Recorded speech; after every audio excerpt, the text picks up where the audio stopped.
Nabarsisi, nabarsisi, nabarsisi. Muftako nabarsisi. Maqaa Abbaa kan Ilmaa kan Hafuura Qulqulluu Waaqayyo tokko ameen. Maqaa Abbaa kan Ilmaa kan Hafuura Qulqulluu Waaqayyo tokko ameen. Kiristoos du'aa ka'ee jira humnaa fi jabina guddaadhaan diiyaabiloosiin hidheeraa Addaamiin bilisa baasee amma booda nagaa fi gammachuun hundi ta'ee jira. Waaqayyoon kan jaallattan Waaqayyo kan isin jaallatu biyya keessaa fi biyya alaatti galaana qarqaraa fi dhiyoottis kan argamtan hundumti keessan nagaan gooftaa keenya Iyyasuus Kiristoos isiniif yaa baay'atu.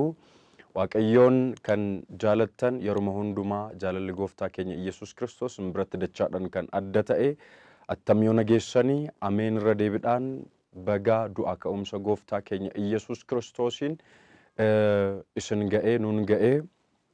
Egaa guyyaa har'aa kana guyyaa jimaataa mana kiristiyaanaa jedhameeti. Guyyaan har'aa kun kan beekamu mana kiristiyaanaa jechuun yookaan guyyaa har'aa kana kan itti yaadannu gooftaan keenya Iyyasuus Kiristoos guyyaa jimaataa kanatti wanta inni nuuf ta'edha jechuudha. Guyyaan jimaataa akka lakkoofsa seera uumamaatti guyyaa waliigalaa guyyaa xumuraa jedhamee kan beekamudha jechuudha.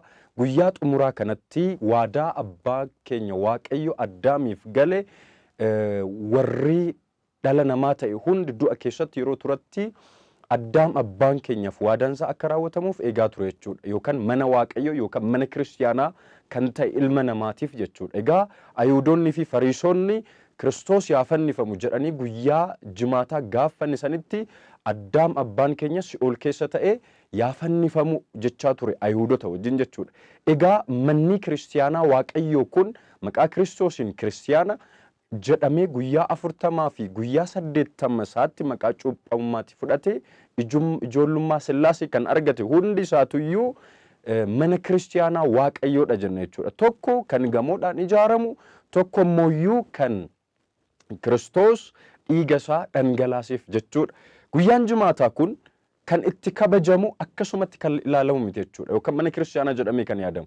Mana kiristiyaanaa jedhamee kan yaadamu anaan isinidha jechuudha. Anaaf isin akka salphaatti kan ilaalamu otoo hin taane anaaf isiniin gatiin hin kanfalamne hin jiru jechuudha. Guyyaa jimaataa Waaqayyoo ni fannifame, dhiigni isaa dhangala'e, dhiphuu hin argine hunda arge. Kana hunda kan ta'eef garuu ilma namaatiif yookaan mana kiristiyaanaa kanaaf jechuudha. Kanaaf manni kiristiyaanaa kuni akkasumaan miti jechuudha kan ilaaluu qabnu yookaan akkasumaan miti jechuudha. Kan lakkaa'uu qabnu gatii qaba jechuudha. Gatiidhaan bitame jechuudha. Gatiit irra jira jechuudha. Akkuma kaanitti callisnee kan ilaallu yookaan immoo kan fudhannu miti jechuudha. Nuti dhiigaan kan hundoofnedha. Hoodhaa dhiiga koo kana dhugaa. Hoodhaa foon koo kana nyaadhaa. Jireenya bara baraatti ni jiraattu jedhamee dubbatamee jira. Caqasa kitaaba qulqulluu kana hin tuqneef wangeelawwan afran irratti waan katabamee jiruudhaaf.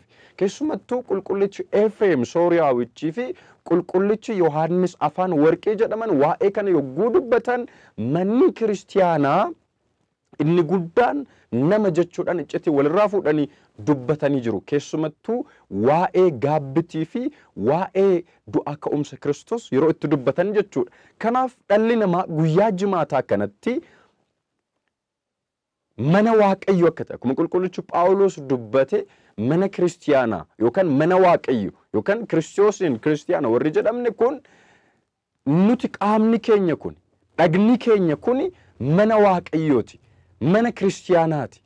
Kanaadha jechuudha. Inni biraa manni kiristiyaanaa nuti ilaallu kuni manni kiristiyaanaa nuti arginu kuni Kiristoos maqaa Kiristoosiin Kiristoos waan jedhamanii warri amanan warri kana fudhatan maqaa Kiristoos kanatti kan amanii Kiristoos duukas kan bu'an mana kiristiyaanaa hundeessanii jiru.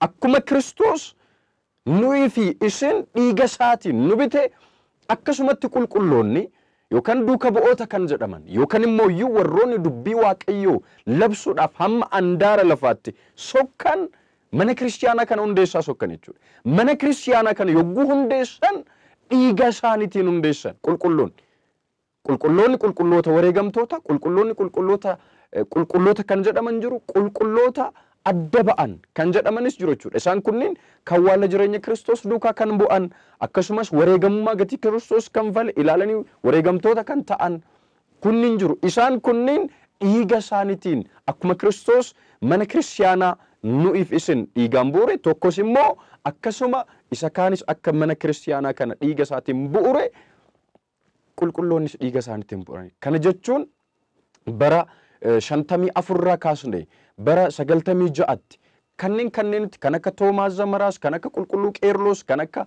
Atinaatiyoos kan akka warreen hin amanneen warra ormootaan kan akka Diyooqilxaanosin kan akka Maarqoos Awureeliyeesiitiin kan akka Tiraajaniin dhiigni isaanii dhangala'aa hundeeffamtee jechuudha. Mana kiristiyaanaa kanaaf dhiphachuun akka nurra jiru, eeguun akka nurra jiru, cimsuun akka nurra jiru, akkuma qaama keenya badiirraa, akkuma qaama keenya mana kiristiyaanaa Kiristoos ta'e kana cubbuu garaagaraatirraa eegnu, akka sobarraa eegnu, akka ejjarraa eegnu, akka hannarraa eegnu, yogguu akka tasaa taane badii kana keessa seenne dafnee akka gaabbinu. Kanaafidha qulqullichi Efreem Soorichi maal jedhaa yogguu dubbatu isin warroonni jaallatamtan koottaa hundumti keessanuu walitti qabamaa kutaa gaabbirratti jechuudha qulqullichi Efreem Soorichi.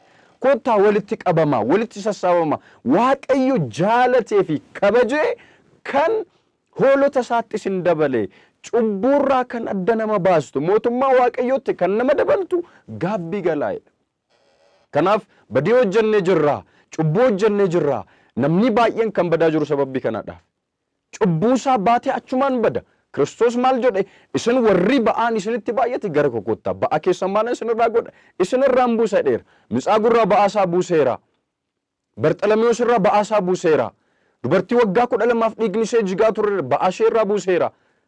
Ijoollummaa ishee irraa kaastees jireenya ishee guutuu kan dhukkubsachaa jirtu. turterraayis baashee buuseera. Kanaaf cubbuu keessan baadhadhaati akka Kiristoos inirraa buusu gara gaabbitti koottaa malee cubbuu keessan wajjin gara addunyaatti Waaqayyo dhiifama naan godhu jettanii hin fagaatinaa hin dhama'inaa. Kanaaf mana keessan yookaan mana Waaqayyoo Kiristoos dhiiga isaatiin kan nu bite guyyaa jimaataa dhiphuu sana hunda kan arge guyyaa waadaa Addaamiif itti raawwate sana nu'ifis gara jireenyaatti akka nu dabalu qaama keenya dhagna keenya badiirraa cubburraa mana Waaqayyo akka ta'e. Kanaafidha qulqulluu Niikoolaas kan jedhamu mana keessanii baatanii gara mana kiristiyaanaatti yogguu seentan mootummaa Waaqayyo fuullee akka dhaabattan akka jirtan hubadhaayi. Isin ofii keessanuyyuu mana kiristiyaana Waaqayyooti jedha. Kanaaf isa kana hubachuudhaan guyyaa jimaataa kana yookaan du'aa ka'uutu gooftaa booda akka hubannu akka ilaallu akka kabajnu bifa kanaan akka yaadannu ni amannaa ni kabajnaa isa kana yaadachuudhaanis gara sammuu keenyaatti finnee kan kabajnu jechuudha. Waaqayyo hunduma keenya wajjin haa ta'u ayyaana gaarii. Na barsiisee